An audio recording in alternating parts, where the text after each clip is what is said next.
GUI, இந்தியாவின் தலை சிறந்த vernacular edtech brand, skilling everyone everywhere. Armstrong.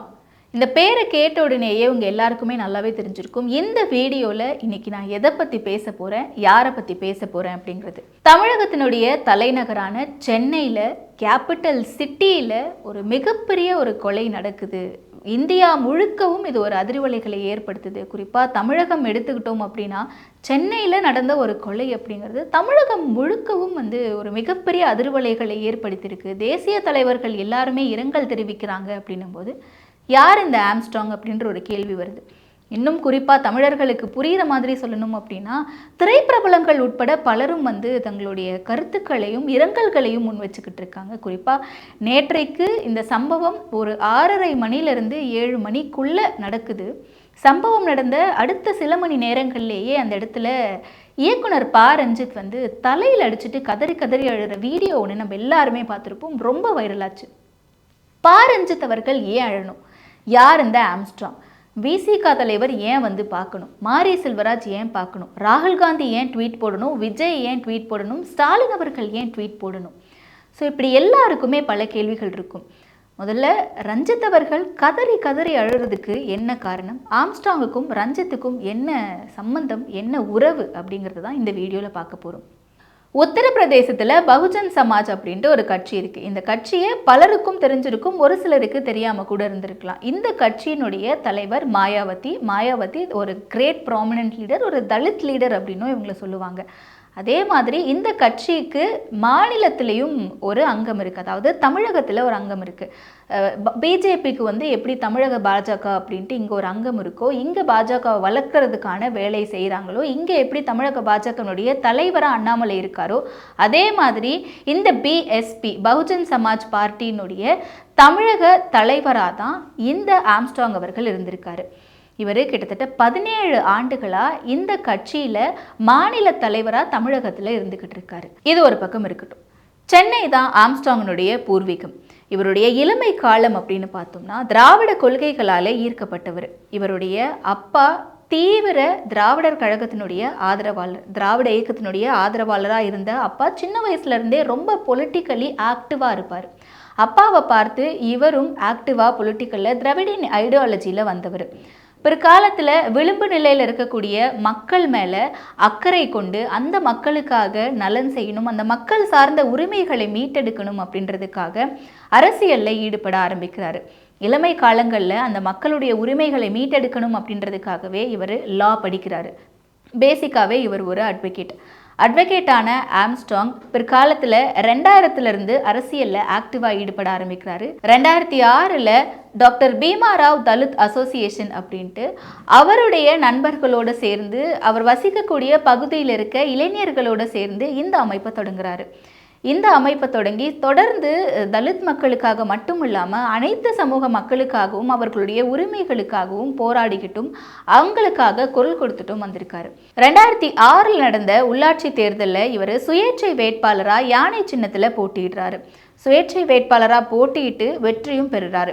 வெற்றி பெற்றதுக்கு பிறகுதான் இவருக்கு தெரியுது அந்த யானை சின்னம் அப்படிங்கிறது பகுஜன் சமாஜ் கட்சியினுடைய சின்னம் அப்படிங்கிறது.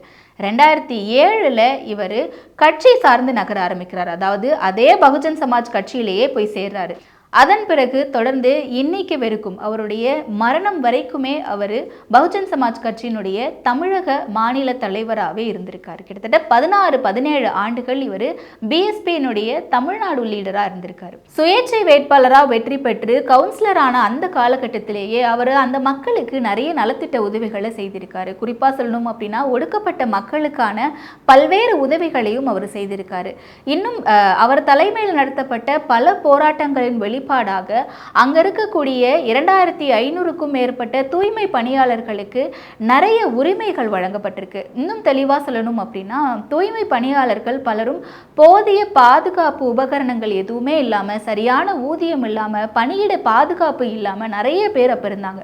இவர் தலைமையிலான அந்த போராட்டத்தின் பிறகுதான் அங்கே இருக்கக்கூடிய 2500க்கும் மேற்பட்ட தூய்மை பணியாளர்களுக்கு அரசு ஊழியர்கள் அப்படின்ற ஒரு அங்கீகாரமே கிடைச்சிது அப்படின்னு சொல்லலாம். ஸோ இந்த மாதிரி விளிம்பு நிலையில் இருக்கக்கூடிய மக்களுக்காக தன்னுடைய குரலை தொடர்ந்து ஒழிச்சுக்கிட்டே இருந்திருக்காரு, தன்னுடைய குரலை கொடுத்துக்கிட்டே இருந்திருக்காரு. ஆம்ஸ்ட்ராங்கை பொறுத்த வரைக்கும் அவர் எந்த அளவுக்கு ஒரு அம்பேத்கரனுடைய கொள்கைகளால் ஈர்க்கப்பட்டு அம்பேத்கரனுடைய வழிகாட்டுதலின்படி அட்வொகேட்டுக்கு படித்து லாவை படித்து அங்கே இருக்கக்கூடிய மக்களுக்காக எல்லாமே சமம் அப்படின்ற ஒரு அடிப்படையில் மக்களுக்கு நல்ல விஷயங்கள் செய்துக்கிட்டு இருந்தாரோ, அதே மாதிரி தலித்களுக்கு மட்டும் இல்லாமல் பிற்படுத்தப்பட்ட மக்களுக்காகவும் இவர் தன்னுடைய குரலை ஓங்கி கொடுத்துக்கிட்டே இருந்திருக்காரு. சமூக நீதிக்கான ஒரு குரலாக ஆம்ஸ்ட்ராங் தொடர்ந்து தன்னுடைய பேச்சுக்களில் நிறைய இடங்களில் மேடைகளில் சொல்லியிருக்காரு. இதனுடைய வெளிப்படையாக தான் இன்றைக்கி இவருக்கு இவ்வளவு பெரிய ஒரு கூட்டம் அப்படிங்கிறத நம்மளால் பார்க்க முடியுது. எந்த ஆளும் கட்சியாக இருந்தாலும் சரி, எந்த எதிர்கட்சியாக இருந்தாலும் சரி, இங்கே தமிழகத்தில் அதிமுக திமுகவாக இருந்தாலும் சரி, அங்கே காங்கிரஸ் பாஜகவாக இருந்தாலும் சரி, யாராக இருந்தாலும் தன்னுடைய குரலை இவர் ரொம்ப ஸ்ட்ராங்காக வலுவாகவே சமூக நீதியை மட்டுமே நோக்கி தலித்துக்களுக்கான குரலாக மட்டும் இல்லாமல் அனைத்து மக்களுக்கான குரலாகவும் ஒழிச்சுக்கிட்டே இருந்திருக்காரு. அதனுடைய வெளிப்பாடு தான் பா ரஞ்சித் அவர்கள் எழுதுது. குறிப்பாக எல்லாருமே போய் பார்க்குறாங்க, ஏன் பாரஞ்சித் அப்படின்ட்டு அவருடைய பெயரை மட்டும் தொடர்ந்து நான் சொல்கிறேன் அப்படின்னீங்கன்னா, பகுஜன் சமாஜ் பார்ட்டி இங்கே தமிழகத்தில் ஆரம்ப காலகட்டத்தில் ஒரு மிகப்பெரிய வலுவான ஒரு பேஸ் இங்கே இருக்கணும் அப்படின்ட்டு எல்லாருமே நினைப்பாங்கள்ல. ஒரு தேசிய கட்சியாக இருக்கட்டும், இல்லை ஒரு மாநில கட்சியாக இருக்கட்டும், அவங்க மற்ற மாநிலங்களையும் வளரணும், நம்மளுடைய கட்சியினுடைய கொள்கைகளை பரப்பணும் அப்படின்றது ஒரு பேசிக்கான ஒரு விஷயம். அந்த வகையில் தான் ஆம்ஸ்ட்ராங் அவர்கள் தமிழகத்தில் கிட்டத்தட்ட 17 ஆண்டுகளாக பகுஜன் சமாஜ் கட்சியினுடைய மாநில தலைவராக இருந்திருக்காரு. ஸோ முன்னாடியே அந்த காலகட்டத்திலேயே ரஞ்சித் அவர்களும் ஆம்ஸ்ட்ராங் அவர்களும் ஒரு நெருங்கிய நண்பர்களாக இருந்திருக்காங்க. தன் கூட இருந்த ஒரு நண்பர் தன்னுடைய வழிகாட்டியாக தான் ரஞ்சித் அவர்கள் ஆம்ஸ்ட்ராங் அவர்களை பார்த்துருக்காரு. ஏன்னா பல்வேறு இடங்களில் நம்ம இவரை பார்த்துருப்போம், ஆனால் பெருசாக நோட்டீஸ் பண்ணியிருக்க மாட்டோம். குறிப்பாக சொல்லணும் அப்படின்னா, ரஞ்சித் அவர்களுடைய நீலம் பண்பாட்டு மையம் நடத்தக்கூடிய மார்கழியில் மக்கள் இசை, அப்புறம் நீலம் பண்பாட்டு மையம் சார்ந்த பல்வேறு விழாக்கள்லாம் நம்ம நிறைய இடத்துல ஆம்ஸ்ட்ராங் அவர்களை பார்த்துருப்போம். பட் அவர் தான் ஆம்ஸ்ட்ராங் அப்படிங்கிறது நமக்கு தெரியாமலே போயிருக்கலாம். ஏன்னா ரஞ்சித் அவர்கள் நடத்தக்கூடிய ஒரு விழாவில் ஆம்ஸ்ட்ராங் அவர்கள் இருப்பார் அப்படிங்கிறதும் நம்ம இவருடைய இறப்புக்கு பின்னால் நம்ம கூர்ந்து கவனிக்கக்கூடிய ஒரு விஷயமா இருக்குது. அதனால தான் ஒரு நட்பின் அடிப்படையில் தன்னுடைய ஒரு மிகப்பெரிய வழிகாட்டி தலித் மக்களுக்காக எப்படி ரஞ்சித் அவர்கள், திருமா அவர்கள் எல்லாரும் குரல் கொடுக்குறாங்க அப்படின்னு நம்ம சொல்கிறோமோ, அதே வழியில் தான் ஆம்ஸ்ட்ராங் அவர்களும் தொடர்ந்து குரல் கொடுத்துட்டு இருந்திருக்காரு. நேற்று கிட்டத்தட்ட ஒரு 7 மணி அளவில் இந்த படுகொலையானது நடந்திருக்கு. நடு ரோட்டில் ஒரு 6 பேர் கொண்ட கும்பல் ஸ்விக்கி டெலிவரி பண்ண வந்திருக்கோம் அப்படின்ற போர்வையில் வெட்டிட்டு போயிருக்காங்க அப்படின்னா, அந்த இடத்துல கிட்டத்தட்ட வித்தின் ஒரு 1 ஹவரில் 200க்கும் மேற்பட்ட தொண்டர்கள், மக்கள் அப்படின்ட்டு நிறைய பேர் சூழ்ந்துட்டாங்க. அதே மாதிரி இன்னைக்கு காலையிலேருந்து ராஜீவ்காந்தி மருத்துவமனையின் வளாகத்தில் கிட்டத்தட்ட ஆயிரக்கணக்கான ஒரு பொதுமக்கள், தொண்டர்கள், அரசியல்வாதிகள், பிரபலங்கள் அப்படின்ட்டு எல்லாருமே போய் பார்த்துக்கிட்டு வந்துட்டு இருக்காங்க. ஒரு சாதாரண மாநில தலைவர் இவ்வளவு பெரிய ஒரு முக்கியத்துவம் தேவையா? ஆயிரக்கணக்கான மக்கள் திரள்றாங்க. அதுவும் பிரதான ஏரியாவாக இருக்கக்கூடிய எங்கள் ஜிஹெச் இருக்குது, பக்கத்தில் சென்ட்ரல் இருக்குது.